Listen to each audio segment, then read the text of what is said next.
দাম গত 1-2 মাস বেড়ে গিয়েছে।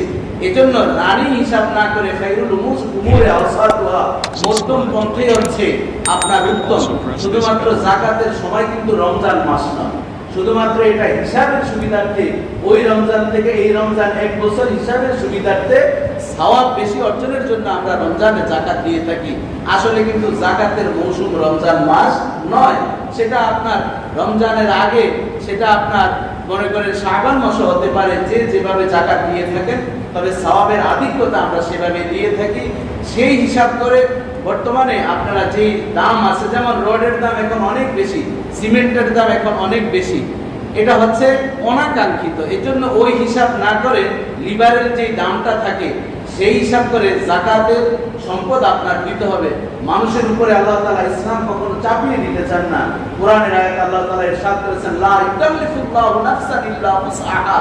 আল্লাহ তাআলা মানুষের উপরে কোনো বিধানকে জোরে লাঠির মাধ্যমে সাজ করে কখনো চাপিয়ে দিতে চান না। কারণ আদ-দীন ইউসরুন লা উসরুন, ইসলাম হচ্ছে এমন একটি ধর্ম, এটির ভিতরে সহজতা রয়েছে, এর ভিতরে কোনো কাঠিন্যতা নেই, এর ভিতরে কোনো বক্রতা নেই, এর ভিতরে কোনো উগ্রতা নেই, এর ভিতরে মানুষের প্রতি কোনো জুলুমের কল্পনাও করা যায় না। বলেন আলহামদুলিল্লাহ।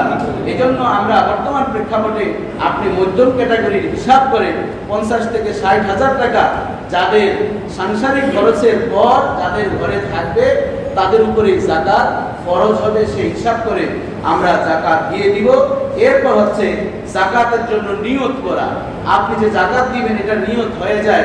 আপনার যখন টাকা ব্যাংকে আছে অথবা কোনো বন্ধুকে আপনি হাওলাত দিয়েছেন সেটি আপনি পাবেন, অথবা যে কোনোভাবেই আপনার ব্যাংকে জমা আছে, কেউ বিভিন্ন ধরনের ফান্ড করে করে রেখে দিচ্ছেন, এই সবগুলি কিন্তু যাকাতে আপনি এই অঙ্ক কষিয়ে কষিয়ে এরপর আপনার প্রতি লাখে আপনি 2500 টাকা করে যেই টাকা হয় সেই টাকাই আপনি কোন কোন খাতে দিবেন সে বিষয় নিয়ে ইনশাআল্লাহ আমি আপনাদের সামনে আলোচনা করব। তবে এছাড়া অনেকের গরুর ব্যবসা করেন, 12 মাসে দুধের গরু আপনি ক্রয় করেছেন, সেই মূলধন থেকে হিসাব করে আপনার যাকাত দিতে হবে। আপনার বকরি আছে, ভেড়া আছে, মহিষ আছে, এ ধরনের উট আছে, এগুলোর হিসাব করে করে আপনার যাকাত দিতে হবে। আশা করি বুঝতে পেরেছেন। যেহেতু সময় স্বল্প, আমাদের অনেকগুলো বিষয়, এজন্য শুধুমাত্র একটু আপনাদেরকে চাষাবাদ করছি। মূল কথা হচ্ছে প্রতি লাখে 2500 টাকা করে আপনি যাকাত দিবেন। সেটা স্বর্ণের যাকাতের এবং রূপের হিসাব করে 7.5 ভরি স্বর্ণের দাম অনেক বেশি। আল্লাহ রাসূল যখন এই বিধানের কথা বলেছেন তখন কিন্তু 52.5 ভরি রূপা আর 7.5 ভরি স্বর্ণের একই দাম ছিল, কিন্তু এরপর দিন দিন এটার পরিবর্তন হয়ে স্বর্ণের দাম বৃদ্ধি পেয়েছে। এজন্য অধিকাংশ উলামায়ে কেরাম, জমহুর উলামায়ে কেরামের সিদ্ধান্ত ওই 52.5 ভরি রূপের হিসাব করে সেই পরিমাণ স্বর্ণ যদি তার থাকে সেই টাকা এনে টাকা হিসাব করে আমরা যাকাত দিব।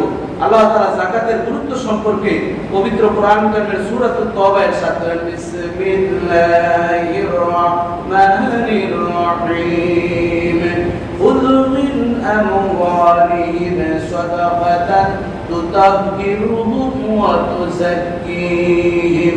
রাব্বুল আলামিন আমার প্রিয় নবীকে লক্ষ্য করে বলছেন, খুয মিন আমওয়ালিহিম, আপনি গ্রহণ করেন, যারা ধনী রয়েছে তাদের সম্পদকে আপনি গ্রহণ করেন, গ্রহণ করে গরিবদের মাঝে এই সম্পদগুলো আপনি বিতরণ করে দেন। এতে লাভ কি হবে? তুতাহিরুহুম ওয়া তুযাক্কিহিম, ধনীদের সম্পদগুলো পবিত্র হবে এবং ধনীদের সম্পদের মধ্যে আমি আল্লাহ বরকত দান করে দিব। পবিত্র হবে, আবার কি হবে? বরকত হবে। আপনি দেখছেন আপনার 1 লক্ষ টাকায় 2500 টাকা নাই, আপনার 2 লক্ষ টাকায় 5000 টাকা নেই, হিসাব করে করে বেহুশ হয়ে যাচ্ছেন। যাদের কোটি কোটি টাকার সম্পদ, 1-1.5 কোটি টাকাও যাকাত আসে, কথা ঠিক কিনা বলেন? যখন অনেক বেশি আসে তখন আমাদের মতো হুজুরদের সাথে গোপন আলাপ শুরু করে ফোন দিয়ে যে, হুজুর আমার তো ব্যাংকেও ঋণ আছে, আমার এই আছে সেই আছে, ব্যাংকের ঋণ আপনি কেন নিয়েছেন? কোনো বিপদগ্রস্ত না, আমি আরেকটি ইন্ডাস্ট্রির কাজ শুরু করেছি তো তাই নিয়েছি। তখন বললাম, আপনি যে লোনের টাকা উঠিয়েছেন সেটারও যাকাত আপনার দিতে হবে, কথা ঠিক কিনা বলেন? কারণ এটা তো আপনি ব্যবসার জন্য আপনার মূলধন, আপনার সাংসারিক খরচ চালানোর জন্য আপনি ঋণগ্রস্ত হন নাই। আপনি প্যারাডু গাড়ি কিনবেন, ছিল আপনার প্রিমিয়াম গাড়ি, প্যারাডু গাড়ি আপনাকে কে বলছে কেনার জন্য? আপনি সেখান থেকে 30 লাখ টাকা ঋণ নিয়েছেন ব্যাংক থেকে, এবার ওই যে 30 লাখ টাকা হিসাব করে যাকাত আল্লাহর রাস্তায় দিতে হবে। কথা ঠিক কিনা বলেন? আপনার তো সেই ছোট্ট গাড়িতেই চলতো, সিট তো একই রকম। হ্যাঁ, হয়তো মুভিং এর ক্ষেত্রে একটু আরাম পাচ্ছেন, ঝাঁকুনি কম হচ্ছে, খুব ভালো লাগছে, ঠিকই ভালো লাগার প্রয়োজন আছে, কিন্তু যে আপনি ব্যাংক থেকে যে ঋণ নিচ্ছেন, এই ঋণের কারণে আপনার ওই টাকা বাকি দেওয়ার মতন কোনো সুযোগ নেই। বুঝতে পারছেন তো বিষয়টা? ওটা কোনো ঋণ নয়, ওটা হচ্ছে আপনার বিলাসিতা, উচ্চ বিলাসিতা। এরকম মানুষও বাংলার জমিনে আছে, যত আপগ্রেড গাড়ি বের হয় 1-2 বছর ব্যবহারের পর ওই গাড়িটি আবার শোরুমে দিয়ে সে নতুন বলে যে আপগ্রেড কোনোটা আসছে কিনা। আমি দেখেছি অমুক দেশে এই গাড়িটা বানিয়েছে, সেই গাড়ির জন্য তার টাকা আছে, এরপরও সে ব্যাংক থেকে ঋণ নেয়, এতে করে তার ট্যাক্স ভ্যাটের অনেক সুবিধা আছে। কথা ঠিক কিনা বলেন? এই জন্য যদি আপনি কৌশল অবলম্বন করেন, রমজান আসার আগে আপনি জায়গা ক্রয় করে ফেলছেন, রমজান আসার আগে আপনি আরেকটি কাজে হাত দিয়ে আপনার এখন টাকা নাই, এরকম মানুষ সমাজে আছে না নাই? আল্লাহ তাআলা কিন্তু ইন্নাল্লাহ আলিমুম বিযাতিস সুদূর, আপনি যে এই কৌশল অবলম্বন করছেন, আমার আল্লাহ বলেন ওয়ামাকারু ওয়ামাকারাল্লাহ ওয়াল্লাহু খায়রুল মাকিরিন।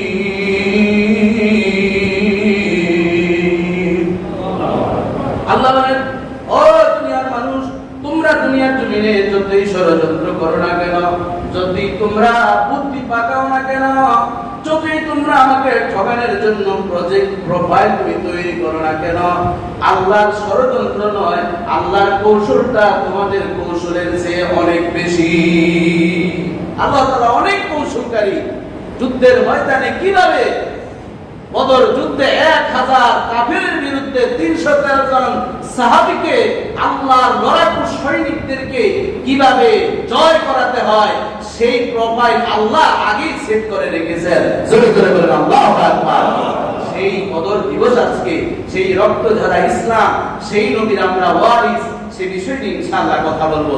সম্মানিত সুধী, তাহলে যেই বিষয়গুলো আমি একটু নাড়াচাড়া করছি, হৃদয়ের গভীর থেকে আপনার আলোচনাগুলো শুনবেন, সেভাবে আপনি ভাবতেছেন গরিবদেরকে ঠকাচ্ছেন, গরিবদেরকে টাকা দিচ্ছেন না, আসলে কিন্তু নিজেই ঠকে যাচ্ছেন। আপনার সম্পদের ভিতরে বিভিন্নভাবে ফরমালিন ঢুকে যাবে, আপনার সম্পদের ভিতরে বিভিন্ন ধরনের ভাইরাস ঢুকে যাবে। এক করোনা নামক ভাইরাস সারা পৃথিবীকে থমকে দিয়েছে, দেখা যায় না, বোঝা যায় না, ছোঁয়া যায় না, কিভাবে আমরা জিম্মি হয়ে পড়ে আছি। পার্শ্ববর্তী রাষ্ট্রের দেখেন অক্সিজেনের সংকট হয়ে যাচ্ছে, মৃত্যুর মিছিলে। কালকে দেখলাম মা মারা গিয়েছে, মাকে অ্যাম্বুলেন্সে নেওয়ার, কোনো গাড়িতে নেওয়ার ব্যবস্থা নেই, মৃত মাকে 2 ভাই বসে মৃত মাকে মাঝখানে বসিয়ে নিয়ে যাচ্ছে পুড়িয়ে দেওয়ার জন্য। স্বামী স্ত্রীকে 3 কিলোমিটার দূর সে হেঁটে হেঁটে নিয়ে যাচ্ছে। তাহলে দেখুন, এই যে কঠিন অবস্থা আমাদের পাশেই চলছে, সেই ভাগ্য আমাদেরও কখনো বরণ করতে হতে পারে। কথা ঠিক কিনা বলেন?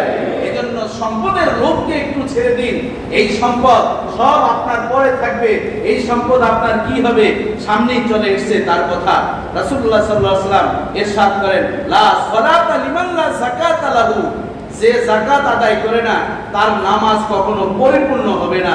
নামাজ পড়বে কিন্তু মুআল্লাকুম বাইনাস সামাই ওয়াল আরদ, আসমান জমিনের মাঝে ওই নামাজ ঝুলন্ত থাকবে, ওই ইবাদত আরশের মালিক পর্যন্ত বুঝবে না। জোরে জোরে বলেন নাউযুবিল্লাহ।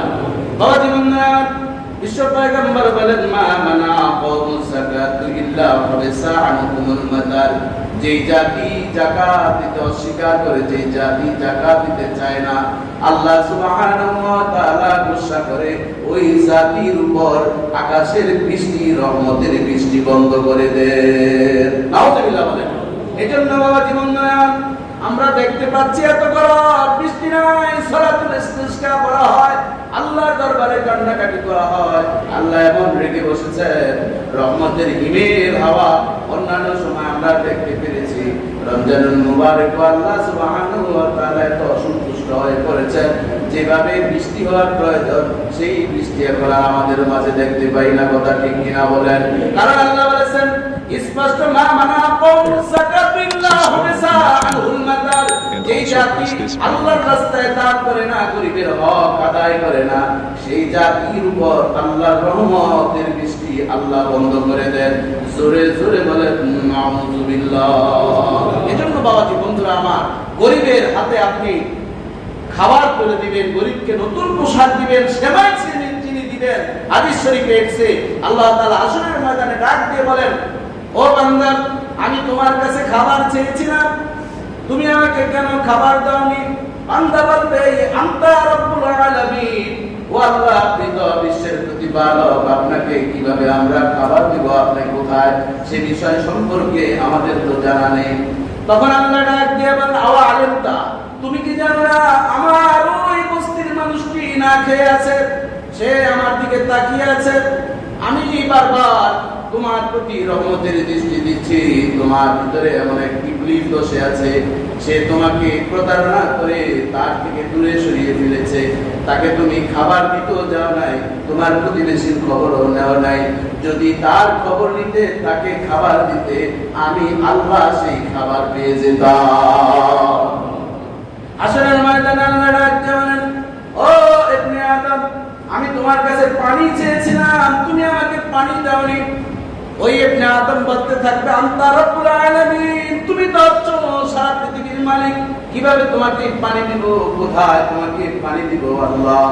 তখন আল্লাহ বলবেন, একটি পিপাসার্ত ব্যক্তি পানি পানি বলে চিৎকার করতেছিল, তুমি তখন গাড়ি নিয়ে চলে যাচ্ছ, একবার গাড়ির গ্লাসটা নামিয়ে সেই ব্যক্তির দিকে তুমি তাকাওনি, বরং তুমি পানিকে খালি বোতলটা এমন ভাবে নিক্ষেপ করেছো, বাতাসের কারণে তার নাকের ডগায় লেগেছে, তার মুখের উপর লেগেছে। তুমি যদি তাকে পানি দিতে, তাহলে আমি আল্লাহ সেই পানিটা পেয়ে যেতাম। বাবা জীবন না, এজন্য একটি বিষয় শিক্ষা আমাদের, যখন গাড়ি থেকে আপনি খালি বোতল নিক্ষেপ করেন, খুব ভেবে চিন্তে আপনি খালি বোতলটা ফেলে দিবেন। অধিক গতির কারণে ওই খালি বোতলটা দেখা যায় একজন পথচারীর গায়ে লাগতে পারে, একটি টোকাই মানুষের গায়ে লাগতে পারে, একটা বৃদ্ধ মানুষের গায়ে লাগতে পারে, যে কোনো প্রতীকের গায়ে লেগে ওই বোতলটা তার বড় ক্ষতি করতে পারে। কথা ঠিক কিনা বলেন? একটি কলা খেয়ে আপনি কলার ছোকরাটা রাস্তায় ফেলে দিয়েছেন, আমার প্রিয় নবী বলেন, ইমাতাতুল আযা আনিত তরিক, রাস্তা থেকে কষ্টদায়ক জিনিসকে যদি সরিয়ে দিতে পারো, এই সামান্য একটু খেদমতের করার কারণে আল্লাহ সুবহানাহু ওয়া তাআলা আসরের কঠিন ময়দানে তোমার নাজাতের ফয়সালা করে দিবে। এই কলার শুকলা আপনার কাছে কিছুই মনে হয়নি, অভাব লাগে। আমাদের দেশে যখন আমাদের মরহুম মেয়র আনিস সাহেব, আল্লাহ তাআলা ওনাকে জান্নাতের উঁচু মাকাম দান করুন, আল্লাহুম্মা আমিন, বেচারা অনেক চেষ্টা করেছিলেন। দাঁত থাকতে দাঁতের কদর পাওয়া বোঝা যায় না, যখন না থাকে তখন বোঝা যায়। বেচারা বিভিন্ন জায়গায় ডাস্টবিনের জন্য সে বিভিন্ন বক্স বানিয়েছে। আমাদের দেশের ওই সামসা জাতীয় কিছু কি বলে, এগুলাকে বলে বর্ণসূরা আছে, এরা সেই বক্সগুলো চুরি করে নিয়ে গেছে। কথা ঠিক কিনা বলেন? শুধু হিরোইন ছেড়ে যে নেয় তা নয়, হিরোইন সিটার আবার গডফাদার আছে, আছে না নাই? তারা আপনারা আমার মতো সুস্থ ব্রেনের মানুষ, 10টা বক্স আনবা, তোমাকে একটা বক্সের টাকা দিয়ে দিব, ওটা দিয়ে তুমি 2-3 দিন গাঁজা খেতে পারবে, অসুবিধা নেই। এ ধরনের রেকর্ডও এই বাংলার জমিনে ঢাকার মেগা সিটি হয়েছে। কথা ঠিক কিনা বলেন? আমরা সেই বক্স দেওয়া হয়েছে, পানির বোতলও পেরি না, গলার শুকনো পেরি না, বাহিরে ফেলতে আমাদের খুব ভালো লাগে। কারণ আল ইনসান হাদিসুম মিম্মা মুনিআ, মানুষ হচ্ছে সেই বিষয়ের প্রতি লোভী যেই বিষয়ে নিষেধ করা হয়। যদি বলা হয় এখানে প্রস্রাব করবে না, তাহলে চেষ্টা করে ডানে বামে তাকিয়ে দেখে কেউ আছে কিনা, একটু ভাইরাল হওয়ার জন্য প্রস্রাব করে। তখন তাদের উচিত ওই যে পুলিশ যে মাঝে মধ্যে যে ডান্ডা দেয়, এই ডান্ডা দিয়ে তাদেরকে শিক্ষা দেওয়া উচিত। কথা ঠিক কিনা বলেন? বাবাজি বন্ধুরা আমার, এই জন্য এই বিষয়গুলো হচ্ছে ব্রেনের বিষয়। যে কথা থেকে এই পর্যন্ত এসেছি, সম্মানিত সুধী, আমরা যাকাতের যে 8টি খাত রয়েছে, সেই 8টি খাতের প্রতি আমরা খেয়াল রাখবো। 8টি খাতের 6টি খাত বর্তমানে রানিং রয়েছে, আর 2টি খাত মানসুখ করা হয়েছে। আল্লাহ তাআলা সূরা আত-তাওবার 60 নম্বর আয়াতে সেই খাতগুলো বলে দিয়েছেন, ইন্নামাস সাদাকাতু للفقراء والمساكين والعاملين عليها والمؤلفة قلوبهم وفي الرقاب والغارمين وفي سبيل الله وابن السبيل فريضة من الله আল্লাহ তাআলা এখানে যাকাতের খাতগুলোর কথা বলছেন।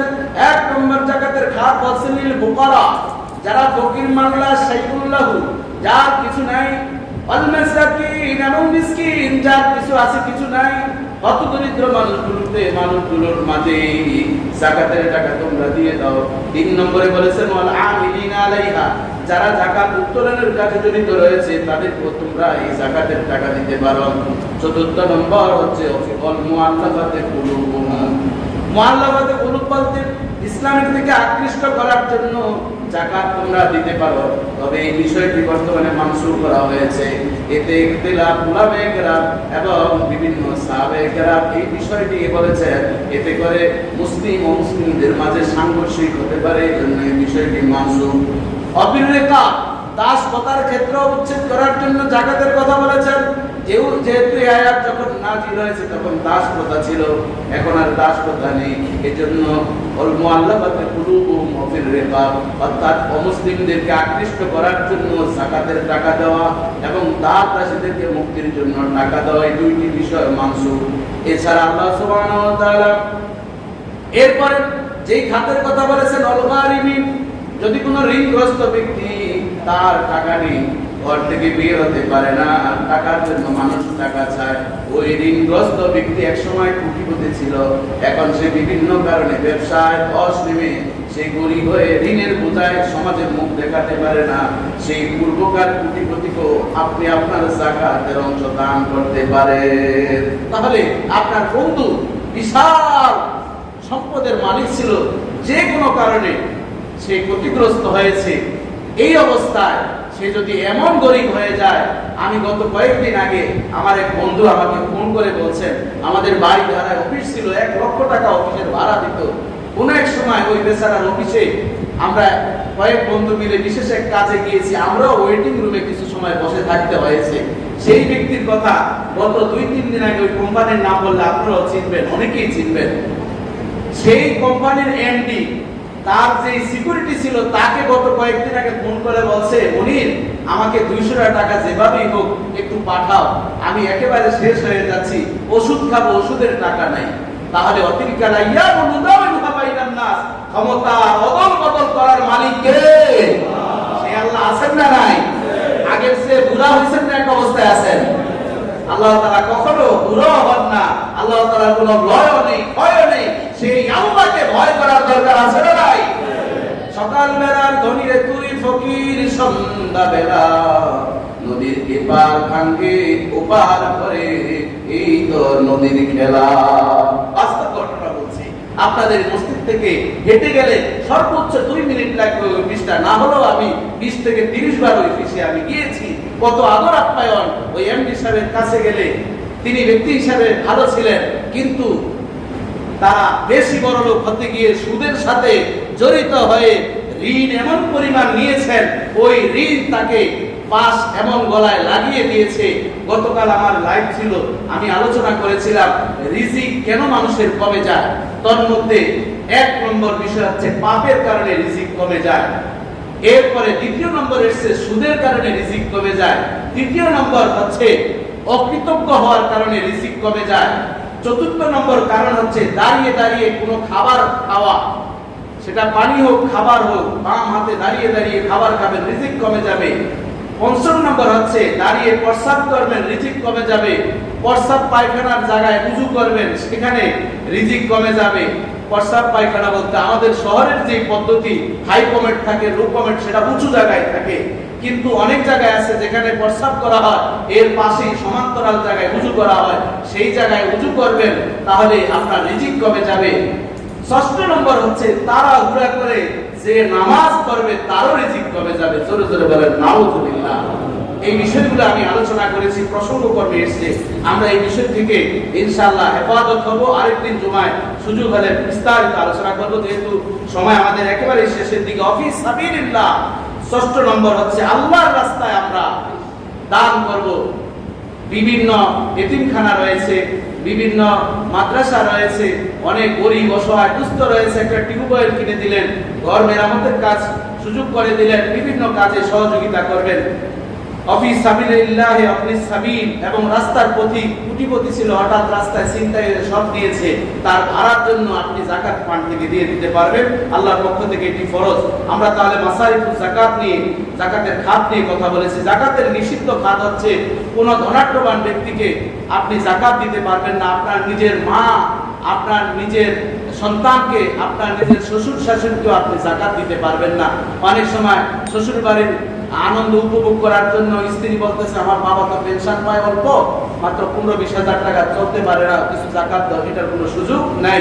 তার নিজের যেটুকু আছে এতটুকু দিয়ে তার সন্তান আছে, তারা সেটা দেখবে। নিজের স্বামীর বাড়ি থেকে তুমি যাকাত নেওয়ার জন্য ভিন্ন ভিন্ন ধরনের প্যাকেজ ঘোষণা করার বা বিভিন্ন ধরনের কূটকৌশল অবলম্বন করার ইসলামে কোনো সুযোগ নেই। তাহলে রাস্তার মেরামতের জন্য আপনি যে কোনো মসজিদ নির্মাণ হচ্ছে, যাকাত আপনি দিতে পারবেন না। মাদ্রাসার বিল্ডিং হচ্ছে, নির্মাণ কাজে যাকাত দিতে পারবেন। এবার আসুন, যারা যাকাত দেন না, টাকা ব্যাংকে রাখছেন, বিভিন্ন ব্যবসায় লাগাচ্ছেন, আল্লাহ তাআলা বলেন সূরাতুত তাওবার 34 নম্বর আয়াতে, ওয়াল্লাযীনা ইয়াকনিজুনাল যাহাবা ওয়াল ফিদ্দাতা ওয়া লা ইউনফিকুনাহা ফী সাবিলিল্লাহি ফাবাশশিরহুম বিআযাবিন আলীম। যারা সম্পদকে পুঞ্জীভূত করে, স্বর্ণ গয়না বিভিন্ন ব্যাংকে রেখে, মাটির নিচে রাখে, ওয়ালা ইউনফিকুনা ফী সাবিলিল্লাহ, সেভাবে হিসাব করে করে আল্লাহর রাস্তায় দেয় না, আল্লাহ তাআলা বলেন ফাবাশশিরহুম, তাদের জন্য সুসংবাদ রয়েছে। এই সুসংবাদ বলতে এখানে ক্রিটিসাইজ করা হয়েছে, ছোট করা হয়েছে, যে খাওয়া একটা, না খাওয়া খাওয়া, খাওয়া খাওয়া, নাম তো না খাওয়া, এরপরে খাওয়া, শুধু নামে আর এখানে খাওয়া আছে। কাজী আযাবটা হবে, এটা হচ্ছে ধনীদেরকে শায়েস্তা করার জন্য, অপমান করার জন্য এই শব্দটি ব্যবহার করা হয়েছে। যারা সম্পদকে পুঞ্জীভূত করবে তাদের জন্য সেই শাস্তি রয়েছে, লাঞ্ছনাদায়ক শাস্তি। এরপর আল্লাহ তাআলা আরো ভাঙিয়ে দিচ্ছেন সূরাতুত তাওবার 35 নম্বর আয়াতে, ইয়াউমা ইউহমা আলাইহা ফি নার জাহান্নামা ফাতুকওয়া বিহা জাবাহুম ওয়া জুনুবুহুম ওয়া জুহুরুহুম। আল্লাহ তাআলা বলেন সেদিন গরম করা হবে আলাইহা, তার সমস্ত সম্পদকে, ফি নারি জাহান্নাম, আগুন দিয়ে এমন ভাবে তাপ করা হবে। এরপর ফাতুকওয়া বিহা জাবাহুম, তার কপালে সেক দিবেন আল্লাহ তাআলা সেই সম্পদগুলো দিয়ে।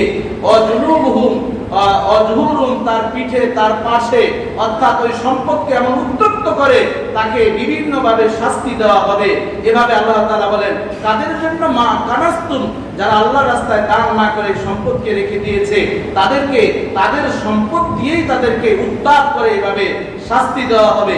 এরপর আল্লাহ তাআলা আমাদেরকে বলছেন যে মা কুনতুম তাকনিজুন, এই সব বিষয়গুলো তখন আল্লাহ তাআলা বলেন ফাযুকু মা কুনতুম তাকনিজুন, তুমি আদর করে, মায়া করে যে সম্পদ জমিয়েছো, সেই আদরের সম্পদই তোমাকে এখন জলাঞ্জলি দিচ্ছে। তো সম্মানিত মুসল্লিয়ান, এরপরে আমি রাসূলুল্লাহ সাল্লাল্লাহু আলাইহি ওয়াসাল্লাম একটি হাদিস বলতে চাচ্ছি। আল্লাহ রাসূল বলেন মুসরিলাহু মা ইয়াউমাল কিয়ামাতি শুজাআন আকরা, এই সম্পদগুলো আপনার বিষধর সাপে পরিণত হবে। সে বারবার সবল দিবে আর বলবে আনা মারুকা আনা কানজুকা, আমি তোমার সেই গুপ্তধন, আমি তোমার সেই স্বর্ণ গহনা, আমি তোমার সেই লোনের টাকা নিয়েছো আরো ব্যবসা বাড়ানোর জন্য, তুমি বিভিন্ন ভাবে লুকোচুরি করেছো, আমি সেই সম্পদ। সে চুমু দিবে আগুনের চুমু, এক এক চুমু দিবে আপনার যে অঙ্গে লাগবে, যেখানেই লাগবে, কয়লায় পরিণত হয়ে যাবে। আবার আল্লাহ তাআলা স্কিন নতুন করে বানাবেন, আবার নতুন করে এভাবে একটির পর একটি নতুন নতুন আঙ্গিকের আযাব আসতেই থাকবে। সম্মানিত সুধী, সর্বশেষ আমি আপনাদের কাছে বলতে চাচ্ছি, যাকাতের উপকারিতা হচ্ছে, যাকাত হচ্ছে আপনার মাল পবিত্র করে, মাল বৃদ্ধি করে, বিভিন্ন দুর্ঘটনা থেকে হেফাজত করে, এবং ধনী গরিবের মাঝে সর্বোপরি একটি সম্পর্ক সৃষ্টি হয়। আর এই সম্পর্কের সৃষ্টির মাসই হচ্ছে পবিত্র মাহে রমাদান। এবার আসুন আমি আপনাদের সামনে ইতিকাফ নিয়ে আলোচনা করতে চাচ্ছি। ইতিকাফ হচ্ছে অবস্থান করা। মসজিদে রমজানের শেষ দশকে, অর্থাৎ যেদিন 20 রমজানের চাঁদ উঠে যাবে, আপনি চলে আসবেন মসজিদে এসে আপনি অবস্থান করবেন। বাড়ির সাথে কোনো নেটওয়ার্ক আপনার থাকবে না, খাবার দাবার আপনাকে পৌঁছাবে। এখানে তাসবিহ, তাহলিল, যা যা ইবাদত বন্দেগী সব কিছু করবেন। দুনিয়াবি কোনো চিন্তা ভাবনা, মোবাইলে বসে বসে ইউটিউব দেখা, মোবাইলে ফেসবুক দেখা, সন্তানের সাথে, স্ত্রীর সাথে, আপনজনের সাথে বসে বসে কথা বলবেন, এটি শরীয়ত সম্মত নয়। আল্লাহ রাসূল বলেন, মান ইয়াতাকা আশরা ফি রমাদান কানা কা হজ্জাতাইনি ওয়া উমরাতাইন। বাইহাকী শরীফের হাদিস। এই হাদিস কানা 3669 নম্বর হাদিস, যে রমজানের শেষ দশকে মসজিদে ইতিকাফ করবে অথবা মা বোনরা নির্জনে তার গৃহে ইতিকাফ করবে, আল্লাহ সুবহানাহু ওয়া তাআলা 2টি কবুল হজ এবং 2টি কবুল উমরার সওয়াব আল্লাহ তাআলা দান করে দিবেন। সুবহানাল্লাহ। তাহলে আমরা এখন থেকে সিদ্ধান্ত গ্রহণ করব, আমরা ইতিকাফ করব কি করব না। আল্লাহ রাসূল বলেন 3 খন্দক পরিমাণ তার জাহান্নাম দূরে থাকবে। সাহাবায়ে কেরাম বলেন, ইয়া রাসূলুল্লাহ 3 খন্দক কতটুকু? আল্লাহ রাসূল বলেন 500 বছরের রাস্তা সমপরিমাণ দূরত্ব থাকবে। তাহলে 3 পাশা 1500 বছরের রাস্তার দূরত্ব থাকবে ওই ইতিকাফকারী থেকে জাহান্নামের দূরত্ব। জোরে জোরে বলেন সুবহানাল্লাহ। সম্মানিত সুধী, আজকে সেই বদর দিবস। এই বদর দিবস সম্পর্কে একটু না বললেই নয়। দেখুন, রাসূলুল্লাহ সাল্লাল্লাহু আলাইহি ওয়াসাল্লাম 17 রমজান, তিনি 16 রমজান পৌঁছে গেলেন বদর প্রান্তে। বদর একটি কূপের নাম। মদিনা থেকে প্রায় 80 মাইল দূরে এই বদর অবস্থিত। একটি কূপ, ছোট্ট একটি কূপ ছিল, সেখানে এখন সুন্দর একটি মসজিদ হয়েছে। রাসূলুল্লাহ সাল্লাল্লাহু আলাইহি ওয়াসাল্লাম 16 রমজান যখন উপনীত হলো, আল্লাহ রাসূল দুহাত তুলে তিনি ওই মসজিদের, সেই জায়গাটি তখন খালি ছিল, সেখানে আল্লাহ রাসূল তার দাড়িগুলোকে মুঠ করে ধরলেন। দাড়িগুলো মুঠ করে ধরে তিনি দোয়া করেছিলেন। বুখারী শরীফে হাদিস কানে এসেছে, আল্লাহুম্মা ইন শি'তা লাম তা'বা, আল্লাহুম্মা ইন শি'তা লাম তা'বা। আল্লাহ, আমরা আজকে এখানে এসেছি ইসলামের জয় ঘোষণা করার জন্য। গো আল্লাহ, আল্লাহ তুমি যদি ইচ্ছা করো এখানে এমন কবর রচনা করতে পারো, এই স্থান থেকে যদি আজকে জয় লাভ করা যায়, কাফের মুশরিকরা আর কোনদিন মাথা তুলে কথা বলতে পারবে না। আপনার এই স্থান ইবাদত থেকে কখনো বঞ্চিত হবে না। জোরে জোরে বলেন সুবহানাল্লাহ। আমার প্রিয় নবী দোয়া করলেন, সাথে সাথে সূরা কমরের 45 নম্বর আয়াত নাযিল হয়ে গেল, সাইয়ুল জামাআ ওয়া ইউতুম ওয়া ইউদু ওয়া ইউআল্লাউনা দুবুর। সাইয়ুল জামাআ ওয়া ইউআল্লাউনা দুবুর। সাথে সাথে কোরআনের আয়াত নাযিল হয়ে গেল। আল্লাহ সুবহানাহু ওয়া তাআলা জানিয়ে দিলেন, শীঘ্রই সৈন্যদেরকে আল্লাহ তাআলা পরাস্ত করবেন। সৈন্যরা দ্রুত ওই পদপ্রান্ত থেকে চলে যাবে, আর আপনি আপনার সাহাবীদেরকে নিয়ে অচিরেই এখানে কালেমার পতাকা উত্তোলন করতে পারবেন। পদপ্রান্তে যুদ্ধ শুরু হয়ে গেল। 1000 কাফের, তারা ছিলেন 700 জন ছিল উষ্ট্রারোহী ছিল, অর্থাৎ উট নিয়ে এসেছিল। 200 জন পদাতিক ছিল, পায়ে হেঁটে এসেছিল। তাদের অস্ত্রে বর্মে অভাব ছিল না। আর 313 জন সাহাবী এসেছেন। তার মধ্য থেকে 60 জন ছিল মুহাজির, 253 ছিলেন আনসার। এবার যুদ্ধ শুরু হয়ে গেল। রাসূলুল্লাহ সাল্লাল্লাহু আলাইহি ওয়াসাল্লাম ওই যে দোয়া করেছেন, আগের রাতে দোয়া করেছেন, 17 রমজান চলে আসলো। 17 রমজান আসার সাথে সাথে আল্লাহ সুবহানাহু ওয়া তাআলা জিবরাইল আমিনকে পাঠিয়ে দিলেন। খেজুরের ডালগুলো বললেন সাহাবীদেরকে নেওয়ার জন্য, আমার নবীর কাছে জানালেন। খেজুরের ডালগুলো হাতে নিলেন, নেওয়ার সাথে সাথে ওই কাফেরদেরকে খেজুরের ডাল দিয়ে যখন আঘাত করলো, যেই কাফেরের গায়ের সাথে খেজুরের ডাল লেগেছে, চাই মাথার সাথে লাগুক অথবা হাতের সাথে অথবা পায়ের সাথে, খেজুরের ডাল যেখানে টাচ করেছে সাথে সাথে দ্বিখণ্ডিত হয়ে মাথা পড়ে গিয়েছে, হাত পড়ে গিয়েছে, মাথা পড়ে গিয়েছে। আল্লাহ তাআলা সূরা আলে ইমরানে বলেছেন, ওয়ালাকাদ নাসারাকুমুল্লাহু ফি বদরিন ওয়া আনতুম আযাল্লা। বদরের প্রান্তে তোমরা একেবারে ছিন্ন শীর্ণ, কিছু নেই, মনে হচ্ছে না তোমরা লাঞ্ছিত অপমানিত অবস্থায় ছিলে। ওয়া আনতুম আযাল্লা, এমন তোমরা লাঞ্ছিত অপমানিত ছিলে, আমি আল্লাহ সুবহানাহু ওয়া তাআলা তোমাদেরকে এমন বিজয় দিয়েছি। কাজেই ফাত্তাকুল্লাহ লাআল্লাকুম তাশকুরুন, তোমরা সেই আল্লাহর প্রতি কৃতজ্ঞ হও, যেই আল্লাহ তোমাদেরকে বদর প্রান্তে হাজারো কাফিরের সামনে গুটি কয়েকজন মুসলমানের মাধ্যমে যেই বিজয় দিয়েছেন, সেই বিজয় যেমনি ভাবে 17 রমজানে হয়েছিল, তেমনি ভাবে সেই বিজয় কিয়ামতের পূর্ব পর্যন্ত হতেই থাকবে। কথা ঠিক কিনা বলেন? এজন্য ইসলামের যত ষড়যন্ত্র করুক, দেখুন আমাদের পার্শ্ববর্তী রাষ্ট্র মুসলমানের বিরুদ্ধে কথা বলছে, মুসলমানদেরকে মসজিদ থেকে লাঠিচার্জ করে বের করে দিয়েছে। এখন তারা মাইকিং করে বলতেছেন মসজিদে নামাজ পড়ার জন্য, তারাবি পড়ে দোয়া করার জন্য। কথা ঠিক কিনা বলে? এটাই হচ্ছে নিদর্শন। কাজেই শেষ খেলা ইন্নামাল আমরু বিল খাওয়াতিন, শেষ যার ভালো সবই ভালো, কথা ঠিক কি বলেন? সম্মানিত সুধী, আমরা সকলেই সর্বনিম্ন 70 টাকা সদকাতুল ফিতর, এই সদকাতুল ফিতর হচ্ছে সিয়াম সাধনার যে ভুল ত্রুটি আছে সেই ভুল ত্রুটির ফাঁকাগুলো মুজানের জন্য এই সদকাতুল ফিতর দেওয়া। কাজেই যাদের কাছে মালিকের নিসাব 50-60 হাজার টাকা অতিরিক্ত আছে, আপনারা হিসাব করে, ছোট্ট বাচ্চা ঈদের দিন সকালে হয়েছে তারও আপনি সেই সদকাতুল ফিতর হিসাব করে 70 টাকা সর্বনিম্ন, উপরে 2-2.5 হাজার টাকা আপনারা হিসাব করে করে আপনারা গরিব অসহায়দেরকে দিবেন। আল্লাহ তাআলা যা যা ইতিকাফ নিয়ে আলোচনা করা হলো, বদর দিবস নিয়ে, যাকাত নিয়ে, আমরা প্রত্যেকটি বিষয় বাস্তব জীবনে আমল করব। আল্লাহ তৌফিক দান করুন, বলেন আমিন। যারা সুন্নাত করেন মেহেরবানি করে সুন্নাত করেন।